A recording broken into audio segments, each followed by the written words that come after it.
Hi, I thought I would swatch out my Cloud9 interference inks from Lisa Horton, and I was almost finished. I thought, I probably should film some of this. These inks are very different to all the other hybrid inks that are out there, in that it stamps on white cardstock in one colour, and then on black cardstock you have the metallic shimmer coming through. And they are normally two completely different colours. Like here, for example, the crushed velvet is a beautiful purple with a shimmer, but on black you just get the golden shimmer.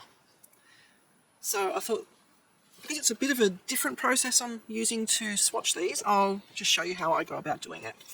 So what I've done is I've made a template of my ink swatches, and I've labelled what colours there are in the sets, and I've also then gotten some black cardstock. This is just scrap cardstock, and I've popped some double-sided tape on the back. This one's about 1/4 inch and this one is 1 inch wide. And then what I do with the 1 inch wide ones is I cut them down to 1 inch by 1 inch so that they fit nicely on my template here. And then the shorter or the thinner one actually goes onto the side of the ink. So you can see there I've got it stamped in white sticker, and there I've made my own black sticker, and then I've labelled what colour it is. So I'll just give you a visual on how I do that. I do 2 at a time because it does take a little while for it to dry. And I've just used a solid stamp. You can use any solid stamp, which is ideal for this sort of thing. You can get specific stamps that are for swatching. As you can see, these two are very well loved. That's normally the one I use there to go on the sides of my stamp pads, and that one's just a solid rectangle. This one, because I wanted to fit 2 on the one quadrant, I've gone for a smaller stamp, and this one just happens to be a fish. So I always do a test stamp just in case there's residual ink left over, and to see if I need to ink it up more, which I do. This one is Milk Chocolate Roses, which is that one there. I just hold it on there just briefly to make sure that I do get as much pigment on there as I can. And then I stamp it on my second one. One of these gets cut down, which I'll show you shortly.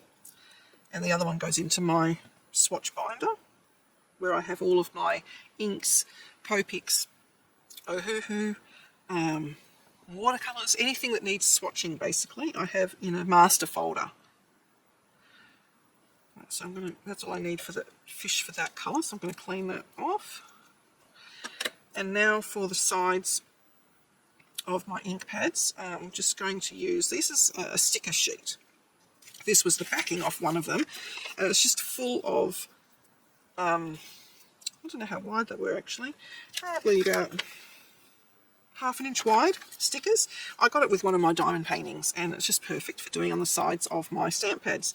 And I've just cut them down in half again, because they're a little bit too wide for the stamp pads. And then I'll just stamp on one block of that, and then on my 1/2 inch strip on one side, like so. It doesn't show yet, but it will. I'm just going to clean that one off, and I'm going to now go to the next colour while that colour is drying. So this one is Regal Grey. Do the test. So this is grey with a purple shimmer. It's very interesting actually. So it comes up as grey with a lovely purple metallic shimmer. And now my 2 black swatches. Just make sure it's inked up properly. Okay. It's a very messy ink, this one, I must say. I've never had that much ink on my hands before. So now I'm going to get the small one. And I'm going to go to the opposite side so that I know which one's which. I'm going to turn it around just so I know that one is for that side and this one is for this side. And the same with that, turn it around, stamp down. So now the first one that I did should be dry enough for me to handle.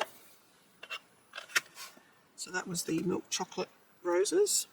I've only got a few of these inks. I sort of tried to grab what I thought would make for very interesting backgrounds for galaxies and well, anything really, but I like doing galaxies. I think these would also look really nice behind the Lavinia stamps. Okay, so that's those. And then it's this one here. I'll cut that one in half. And I'll separate these two, cut off excess. That's for that one. This is the milk chocolate roses. So then on the side of my ink pad, I do it on the base of the ink pad. And I always do my colours to one side, and then the name of the ink pretty central, doesn't really matter because some of the names are long, some are short.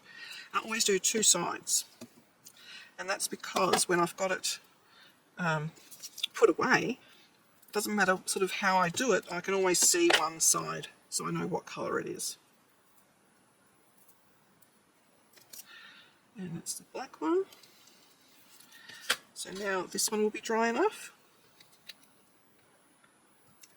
So it's the same process. This is why my fingers get so messy, because it's not dry, but it's dry enough for me to handle.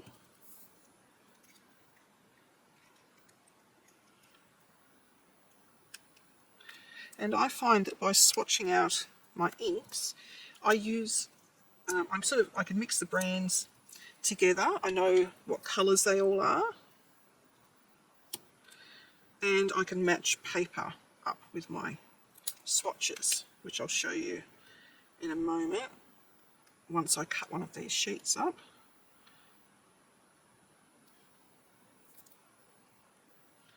Okay, goes on that corner. Probably cut these ones a little bit too thin, but that's okay. It's just a guide when you're sort of looking at all the inks together. You can tell that it's a grey, which is all I need.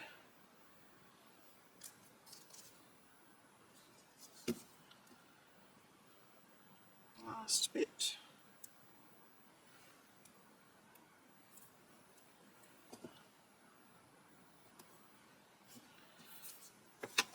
Okay, now what I do is I grab my labelling machine. This is just the Brother P Touch model PT-D210. It's really, really good. It can have, you can put different thicknesses of tape in there. For the sides of my ink pad, I always go for the 6mm. So I'm typing in milk chocolate roses and press print, and I want 2 copies because I want it on both sides of my ink pad. So I press 2 and then print. And the really good thing with this labeler is when it comes up with feed OK, I press escape and then I delete that line that I just typed in, and I type in the next colour, which was Regal Grey. Print, 2 copies, press print again. And feed OK. Now I'll say OK because I'm doing the 2, so I print out a bit more, and then I cut. Now because I pressed escape between the 2 colours, I don't have a huge gap. If you don't press escape, you end up with a really big gap and you waste tape. So now I'm just going to cut them apart.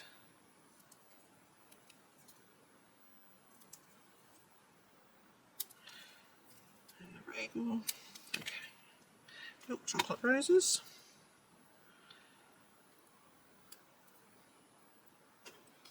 Try and get it on as straight as I can. This one's a long one, so it probably won't be as straight as I want it.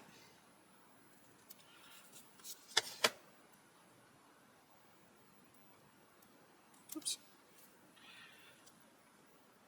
Bit fiddly.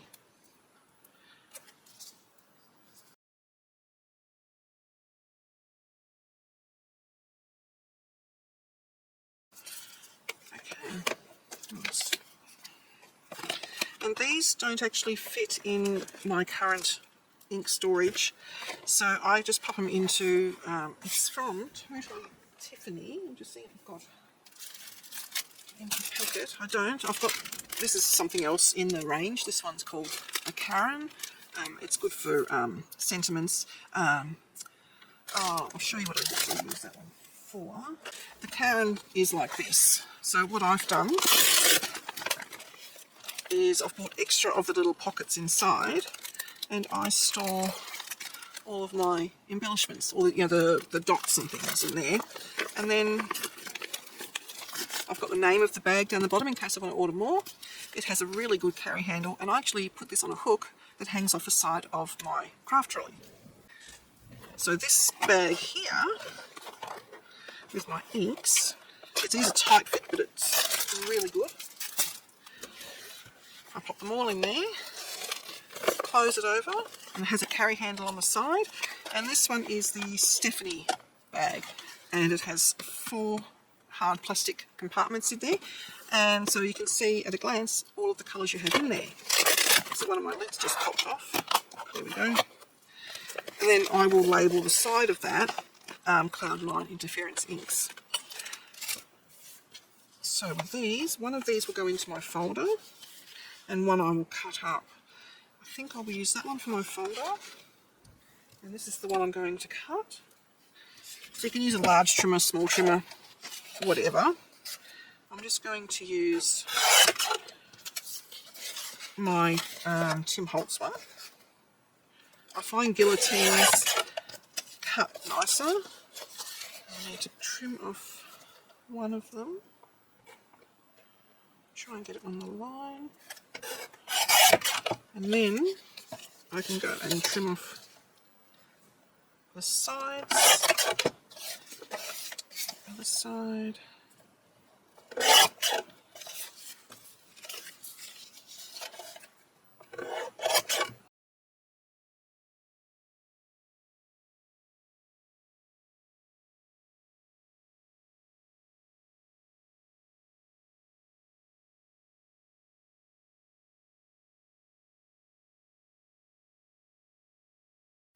And I generally, depending on the ink brand, I will generally type up the entire range on these sheets and cut the entire range up into squares, because then if I need to buy any more in that range, I have it all ready to go, ready for swatching.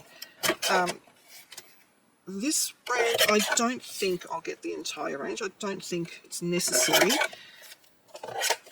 for what I need it for. Just grab my... So what I use is, sorry for the glare, it's pocket pages, and they are coin pocket pages if you do coin collecting. So now what I'm doing is I go back to my reference sheet so I can put them in there in order.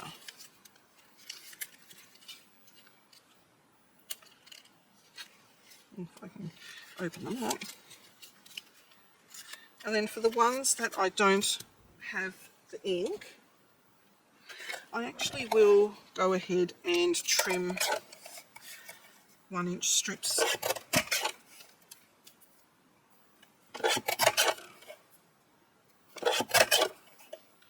It just saves time when you buy the next lot, if you buy the next lot.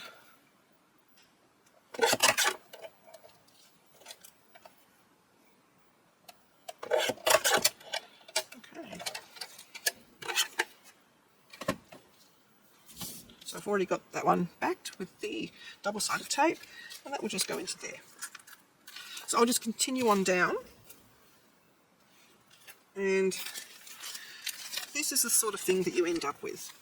Now with this particular brand, the VersaFine Clairs, I do want to get more of the inks in the range because I love how they stamp and emboss. So I've already gone ahead and printed up the little side tags for the ink pads. And the Lavinia ones, I actually used a Lavinia stamp, and I did a little bit of blending just with the one colour, so I know what it looks like when it's blended out. But as you can see, it's a really handy way of using your swatches. And what I can do, if I want to match up paper, I'll just grab one out, oops-a-daisy, and just for the sake of the exercise, I've just grabbed some pink cardstock. It doesn't match. But the idea is that you can then go through and choose the one that is closest. And you can go into the different brands. See that one there, the Ultra Nude Blush was probably okay. But I can then go through the different brands and see if there's a good match. That's why I love this system. The only thing with using this system is you need to keep it out of direct sunlight because the inks can fade. So I normally store it in front of my stamps, and I store it backwards so that the sun is only hitting the back. It's only very, very few that I have the back actually got some inks in there. But yes, that's the way I do it. And with this one, I can now have it on black as well as the white. So I hope that was helpful for you. I just thought I'd show you my process of doing that one, and I'll see you next time.